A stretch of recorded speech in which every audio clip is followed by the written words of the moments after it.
DElEd सत्र 2023-25 में नामांकन को इच्छुक सभी विद्यार्थियों का बहुत बहुत स्वागत है। आज के इस वीडियो में बिहार विद्यालय परीक्षा समिति ने डीएलएड सत्र 2023-25 में नामांकन हेतु नोटिफिकेशन को जारी कर दिया है। जो विज्ञप्ति है वो आ चुकी है और आप जैसा कि यहाँ पे देख पा रहे हैं हमारे स्क्रीन पर, बिहार विद्यालय परीक्षा समिति पटना के द्वारा यह विज्ञप्ति जारी की गई है। और प्रारंभिक शिक्षा में डिप्लोमा, जिसे हम लोग डीएलएड के नाम से जानते हैं, पाठ्यक्रम के सत्र 2023-25 में नामांकन हेतु डीएलएड संयुक्त प्रवेश परीक्षा 2023 के आयोजन के संबंध में आवश्यक सूचना है ये। जी हाँ, जैसा कि आप सभी को मालूम है कि डीएलएड में एडमिशन के लिए अब एंट्रांस एग्जामिनेशन होता है, तो उसी एंट्रांस एग्जामिनेशन का ये नोटिफिकेशन है। और कौन कौन से विद्यार्थी इसमें भाग ले पाएंगे, उन सारी चीज़ों की चर्चा करेंगे। पूरे एक एक सवाल का जवाब आपको इस क्लास में मिल जाएगा। तो जैसा कि आप यहाँ पे देख पा रहे हैं, इसको थोड़ा सा और जूम कर लिया जाए ताकि बिल्कुल अच्छे से आप लोगों को चीज़ें समझ में आए। सबसे पहला जो पॉइंट है, प्रशिक्षण संस्थानों में नामांकन हेतु शैक्षणिक योग्यता के संबंध में। तो शैक्षणिक योग्यता आपकी इंटरमीडिएट होनी चाहिए और कम से कम 50% मार्क होना चाहिए। अब इसमें दो चीज़ें हैं, एक तो वो है कि जो आरक्षित कोटि के और दिव्यांग कोटि के अभ्यर्थी हैं उनके लिए 5% की छूट होगी। ठीक है, 5% की छूट, यानी कि जो भी आरक्षित वर्ग है, पहले होता था केवल SC ST और PH कैटेगरी के, लेकिन अब कर दिया गया है कि सभी आरक्षित कोटि एवं दिव्यांग कोटि, तो जितने भी आरक्षित कोटि के विद्यार्थी होंगे उनको न्यूनतम 45% मार्क्स होने चाहिए इंटरमीडिएट में। एक सवाल और उठता है कि जो विद्यार्थी 2023 में इंटर देने वाले हैं, क्या वे शामिल हो सकते हैं? तो इसका उत्तर बिल्कुल यहाँ पर स्पष्ट कर दिया गया है। डीएलएड संयुक्त प्रवेश परीक्षा 2023 में इंटरमीडिएट की वार्षिक परीक्षा 2023 में भाग लेने वाले परीक्षार्थी भी सम्मिलित हो सकेंगे। जी हाँ, सम्मिलित हो सकेंगे, लेकिन नामांकन हेतु चयन इंटरमीडिएट की वार्षिक परीक्षा में 50% के उम्मीदवारों को, यहाँ पे आरक्षित श्रेणी के उम्मीदवारों को 5% की छूट अंक पाकर उत्तीर्ण होने वाले अभ्यर्थियों को ही होगी। कहने का ये मतलब है कि अगर आप 2023 में इंटर दे रहे हैं, अगर आप 2023 में इंटर का एग्ज़ाम देने वाले हैं, तब भी आप इस फॉर्म को भर सकते हैं। शर्त केवल यही होगी कि जब आपका रिजल्ट आएगा, जब आपका इंटर का रिजल्ट आएगा तो 50% मार्क्स आपके आने चाहिए, और अगर आप आरक्षित कोटि में हैं तो 45% मार्क्स आपके आने चाहिए। ठीक है, चलिए आगे बढ़ेंगे। अगला पॉइंट देखिए, बहुत सारे अभ्यर्थी होते हैं जो पॉलिटेक्निक किए हुए रहते हैं, ITI किए हुए रहते हैं, वे भी सवाल पूछते हैं कि सर क्या हम डीएलएड में एडमिशन करवा सकते हैं? तो उनके लिए यहाँ पे स्पष्ट कर दिया गया है। देखिए, निदेश शोध एवं प्रशिक्षण शिक्षा विभाग बिहार पटना के पत्रांक दिनांक कितना के आलोक में वैसे अभ्यर्थी जो शास्त्री, पॉलिटेक्निक, ITI या अन्य प्रकार की योग्यता रखते हैं वे डीएलएड कोर्स में नामांकन के पात्र नहीं होंगे। यहाँ पर उनके लिए एकदम जो है दरवाज़ा बंद कर दिया गया है। जितने भी पॉलिटेक्निक, ITI के स्टूडेंट होंगे वे डीएलएड के लिए अप्लाई नहीं कर पाएंगे, उनके लिए दरवाज़ा बंद कर दिया गया है। लेकिन यदि किसी अभ्यर्थी ने 10+2 में वोकेशनल कोर्स के अंतर्गत योग्यता हासिल की है, अथवा जिन्होंने मध्यमा के बाद इंटर अथवा फोकानिया के बाद इंटर की योग्यता हासिल की है, वे डीएलएड कोर्स में नामांकन के पात्र होंगे। तो ये क्लियर हो गया। अब उम्र सीमा में आ जाइए कि आपकी न्यूनतम आयु कितनी होनी चाहिए। तो यहाँ पे देखिए, एज लिमिट में कहता है कि अभ्यर्थी की न्यूनतम उम्र सीमा 1 जनवरी 2023 को 17 वर्ष सभी कोटि के लिए होगी। इसमें किसी भी कोटि को किसी भी प्रकार का छूट नहीं दिया गया है। सभी कोटि के लिए 1 जनवरी 2023 को न्यूनतम आयु 17 वर्ष होनी चाहिए। कितनी होनी चाहिए? 17 वर्ष होनी चाहिए। अगर आप 17 वर्ष से कम के हैं तब फिर आप फॉर्म अप्लाई नहीं कर पाएंगे। प्रवेश प्रक्रिया की बात करेंगे तो प्रवेश प्रक्रिया जैसा कि सभी को पता है कि एंट्रांस एग्जामिनेशन के माध्यम से होता है, तो इसके लिए एंट्रांस एग्जामिनेशन होगी। ठीक है, और इस इंट्रांस एग्जामिनेशन का जो प्रारूप है वो CBT मोड होता है, यानी कि कंप्यूटर बेस्ड ऑनलाइन एग्जामिनेशन होता है। यहाँ पे देखिए स्पष्ट कर दिया गया है कि बिहार विद्यालय परीक्षा समिति द्वारा आयोजित DLED ऑनलाइन संयुक्त प्रवेश परीक्षा में, देखिए ऑनलाइन यहाँ पे है, यानी कि कंप्यूटर बेस्ड टेस्ट होगा। तो ऑनलाइन एग्जाम में जो प्राप्त अंक आपके होंगे उसके आधार पर मेधा सूची तैयार की जाती है और मेधा सूची के अनुसार ही सभी सरकारी एवं गैर सरकारी संबद्धता प्राप्त अध्यापक शिक्षा संस्थानों में प्रारंभिक शिक्षा में डिप्लोमा DLED कोर्स में नामांकन हेतु बिहार सरकार के आरक्षण नियमों के अनुसार तथा सरकार द्वारा उर्दू, कला, वाणिज्य एवं विज्ञान विषयों के लिए निर्धारित स्थान एवं अभ्यर्थियों द्वारा महाविद्यालयों के लिए दी गई प्राथमिकता को दृष्टिगत रखते हुए ऑनलाइन कंप्यूटरीकृत रूप से अभ्यर्थियों को महाविद्यालय आवंटित किया जाएगा। तो ये प्रवेश प्रक्रिया आपकी हो गई। इसमें एक सवाल उठता है कि जितने भी विद्यार्थी हैं जो इसमें भाग लेंगे उनके लिए मिनिमम क्वालिफिकेशन मार्क्स क्या होगा, तो उसके लिए भी देखिए स्पष्ट कर दिया गया है इस बार। पिछले बार ये चीज़ें नहीं थी, इस बार स्पष्ट कर दिया गया है कि DLED संयुक्त प्रवेश परीक्षा में उत्तीर्णता हेतु न्यूनतम अर्हक अंक अनारक्षित श्रेणी के उम्मीदवार के लिए 35%, यानी कि जो भी जनरल कैटेगरी के कैंडिडेट होंगे उनके लिए 35% और जो रिजर्व कैटेगरी के कैंडिडेट होंगे उनके लिए 30% मार्क्स लाना जरूरी होगा। और इस बार की सबसे महत्वपूर्ण बात है कि सिलेबस में बदलाव हो गया है, उसकी भी चर्चा करेंगे। पूरे वीडियो को अच्छी तरह से बात कीजिएगा, एक एक सवाल का जवाब आपके मिल जाएंगे। आरक्षण की बात करेंगे तो ऊर्ध्वाधर आरक्षण और क्षैतिज आरक्षण दोनों ही देय होंगे और किस प्रकार से किस कैटेगरी के लिए देय होंगे उसमें कोई परिवर्तन नहीं, जैसे पहले हुआ था वैसे ही इस बार भी रहेगा। SC, ST, BC, EBC, WBC, EWS इन सभी को आरक्षण दिया जाएगा और SC को 16%, ST को 1%, BC को 12%, EBC को 18%, WBC को 3% और EWS को 10% आरक्षण देय है। ठीक है। क्षैतिज आरक्षण की बात करें तो क्षैतिज आरक्षण भी जैसे पहले देय होता था उसी तरह से देय रहेगा।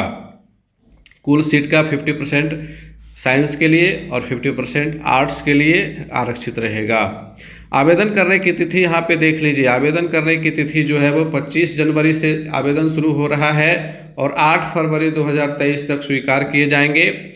और आपको आवेदन करने के लिए secondary.biharboardonline.com पर जाकर के आवेदन करना होगा। इस पर अभी तक लिंक नहीं आया है, जैसे ही लिंक आएगा आपको व्हाट्सएप ग्रुप पे, टेलीग्राम चैनल पे अपडेट दे दिया जाएगा। तो आप हमारे व्हाट्सएप ग्रुप से जुड़ जाएं, टेलीग्राम चैनल से जुड़ जाएं। इन सभी का लिंक आपको नीचे डिस्क्रिप्शन बॉक्स में दिया हुआ होगा, वहां से आप क्लिक करके आप हमारे सीधे व्हाट्सएप ग्रुप और टेलीग्राम चैनल से जुड़ सकते हैं। वहां पे आपको रेगुलर इन्फॉर्मेशन दिया जाएगा। ठीक है। और आगे जो भी आपकी तैयारी से संबंधित क्लासेस होंगे उसका भी नोटिफिकेशन आपको मिलता रहेगा। परीक्षा शुल्क की बात करें तो जो भी सामान्य कोटि के कैंडिडेट हैं, EWS, पिछड़ा वर्ग, अत्यंत पिछड़ा वर्ग, BC, BC इन सभी को 960 रुपये देने होंगे। और SC, ST एवं PH कैटेगरी के कैंडिडेट जो हैं, PH कैटेगरी मतलब दिव्यांगजन जो हैं, फिजिकली हैंडीकैप्ड जो हैं, वो 760 रुपये उनको देना होगा। ठीक है, 760 रुपया। तो ये आपका एग्ज़ाम का शुल्क हो गया। अब है प्रवेश परीक्षा। तो प्रवेश परीक्षा की जैसे बात की गई कि यह ऑनलाइन माध्यम कंप्यूटर बेस्ड टेस्ट से आयोजित की जाएगी। इस परीक्षा में 120 प्रश्न होंगे जो वस्तुनिष्ठ एवं बहुवैकल्पिक होंगे। पहले था 150 प्रश्न, अब उसको घटा करके 120 प्रश्न किया गया है। आप यहाँ पे देखिए बहुत सारा चेंज इस बार हुआ है, तो बिल्कुल अच्छे से चीज़ों को समझना है। नॉर्मलाइजेशन की प्रक्रिया में क्या कह रहा है कि ऑनलाइन विधि से आयोजित की जाने वाली वैश्विक प्रतियोगिता परीक्षाएं जिनमें अभ्यर्थियों की संख्या अपेक्षाकृत अधिक होती हैं, एक से अधिक पालियों तिथियों में मतलब अलग अलग शिफ्ट और अलग अलग डेट में आयोजित की जाती हैं, उनमें सामान्यतया अलग अलग पालियों में प्रश्न पत्रों के अलग अलग कठिनाई स्तर के होने के कारण इन परीक्षाओं का परीक्षाफल तैयार करने के पूर्व नॉर्मलाइजेशन की विधि अपनाई जाती है ताकि किसी विशेष पाली के अभ्यर्थियों को कोई खास लाभ या हानि नहीं हो। इसलिए इस परीक्षा में भी नॉर्मलाइजेशन विधि अपनाकर परीक्षा फल प्रकाशित किया जाएगा। तो इस बार कंफर्म कर दिया गया है कि नॉर्मलाइजेशन आपका होगा, यानी कि आपके जो मार्क्स होंगे ओरिजिनल वो ओरिजिनल मार्क्स, अगर मान लीजिए कि आपका 60 नंबर आ रहा है तो कोई ज़रूरी नहीं कि वो 60 ही आएगा, बढ़ भी सकता है, घट भी सकता है। वो निर्भर करता है क्वेश्चन के डिफ़िकल्टी स्तर पर। ठीक है, चलिए अगला देखिए, प्रवेश परीक्षा की अवधि 150 मिनट यानी कि 2.5 घंटे की होगी। तो पहले था 150 मिनट में 150 सवाल, अब कर दिया गया 150 मिनट में 120 सवाल। तो अब कुछ आसान हुआ है। अब देखिए सिलेबस भी थोड़ा सा आसान किया गया है पहले के सिलेबस के तुलना में। अब यहाँ बढ़िया से समझ लीजिए सिलेबस को, और इसका डिटेल सिलेबस अभी जारी नहीं किया गया है। जैसे ही जारी किया जाएगा डिटेल सिलेबस भी आप लोगों को उपलब्ध कराया जाएगा, उसके ऊपर भी अलग से वीडियो बनाया जाएगा। और तैयारी के लिए कोशिश की जाएगी कि तैयारी आपकी अच्छे से हो सके। और जितनी भी तैयारी के लिए क्लासेस आएंगे वो हमारे इसी चैनल पे आएंगे और बिल्कुल फ्री ऑफ कॉस्ट, किसी भी प्रकार का शुल्क नहीं देना होगा। तो आप हमारे चैनल को निश्चित रूप से सब्सक्राइब कर लीजिए, ताकि जैसे ही क्लासेस अपलोड किए जाएंगे उनका नोटिफिकेशन आपको मिल पाएगा। सिलेबस वो समझ लीजिए, सामान्य हिंदी से 25 प्रश्न होंगे, सामान्य उर्दू से भी 25 प्रश्न होंगे। जो उर्दू के विद्यार्थी होंगे उनको उर्दू के 25 प्रश्न मिलेंगे, और जो हिंदी के विद्यार्थी होंगे उनको हिंदी के 25 प्रश्न मिलेंगे। बाकी जितने भी विषय हैं वो सभी के लिए समान रहेंगे। ठीक है, एक समान रहेगा। गणित आपका 25 प्रश्नों का होगा, विज्ञान आपका 20 प्रश्नों का होगा, सामाजिक अध्ययन 20 प्रश्नों का होगा, इंग्लिश 20 प्रश्नों का होगा, और रीजनिंग 10 नंबर का होगा। ठीक है, रीजनिंग को 10 नंबर का कर दिया गया है। और इसमें कठिनाई की स्तर की बात करें तो कठिनाई का स्तर आपका क्लास 9 और क्लास 10 के लेवल का होगा। क्लास 9 और क्लास 10 के ही सवाल पूछे जाएंगे आपको, हिंदी में, मैथ में, साइंस में, सोशल साइंस में और इंग्लिश में। इनका जो डिफ़िकल्टी लेवल होगा वो क्लास 9 और क्लास 10 के लेवल का होगा।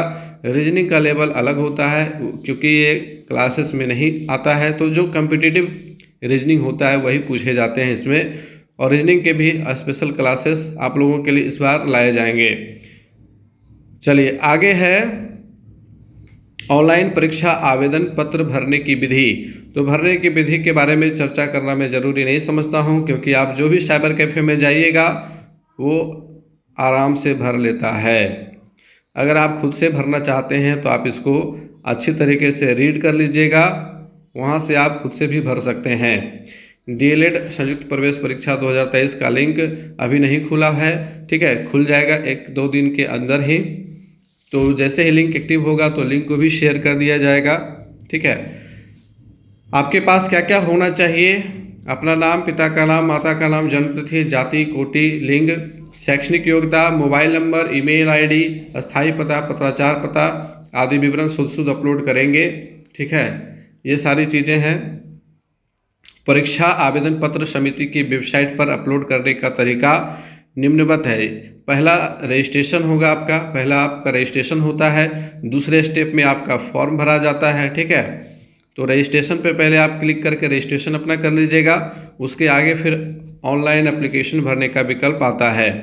इसमें देखिए फ़ोटो हस्ताक्षर किस तरह का अपलोड करना है, कितने MB या KB में होना चाहिए, यानी कि उसका साइज भी दिया हुआ है। ठीक है, देखिए 100 KB से 150 KB साइज कह रहा है फोटोग्राफ का।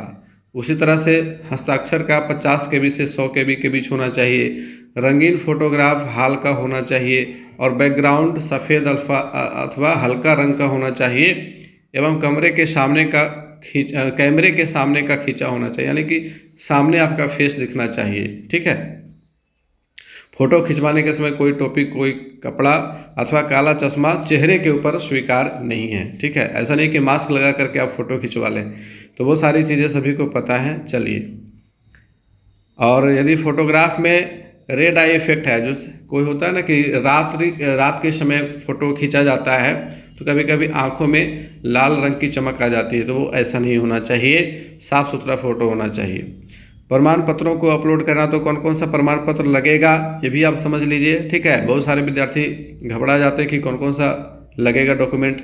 तो यहाँ देखिए स्पष्ट कर दिया गया है कि मैट्रिक का आपका प्रमाण पत्र एवं अंक पत्र जन्म तिथि के लिए लिया जाएगा।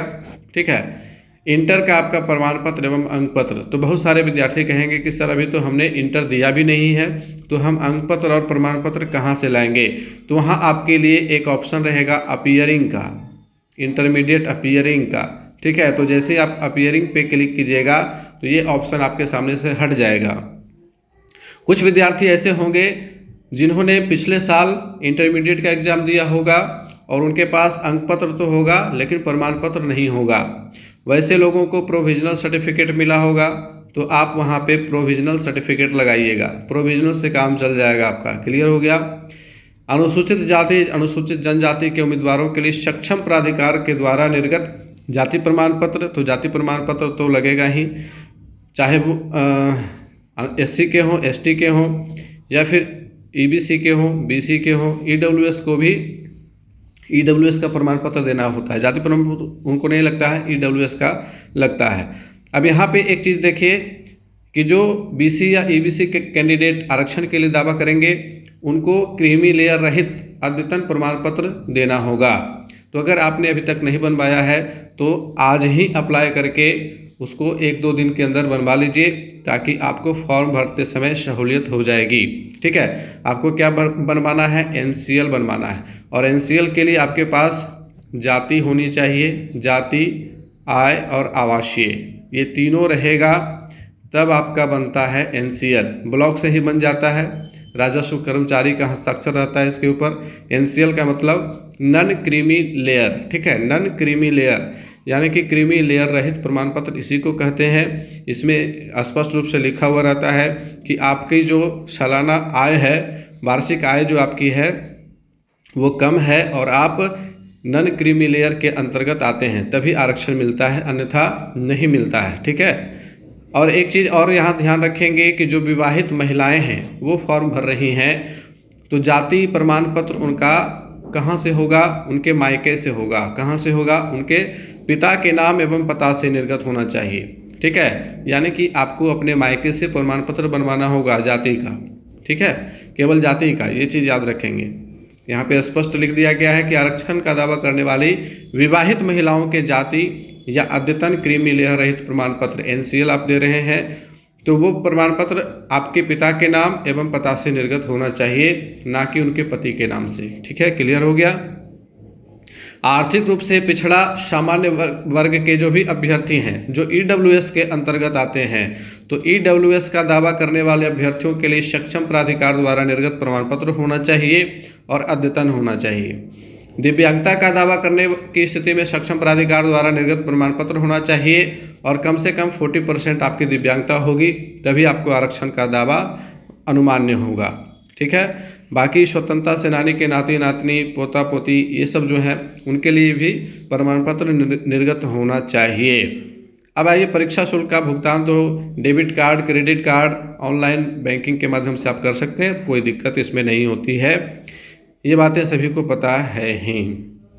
बाकी जो भी आप अप्लाई कीजिएगा तो अप्लाई के समय जो भी जानकारी आपसे पूछी जाएगी, उसके बाद जो भी आप डॉक्यूमेंट डाउनलोड करके रखिएगा उसको संभाल करके रखिएगा, सुरक्षित करके रखिएगा।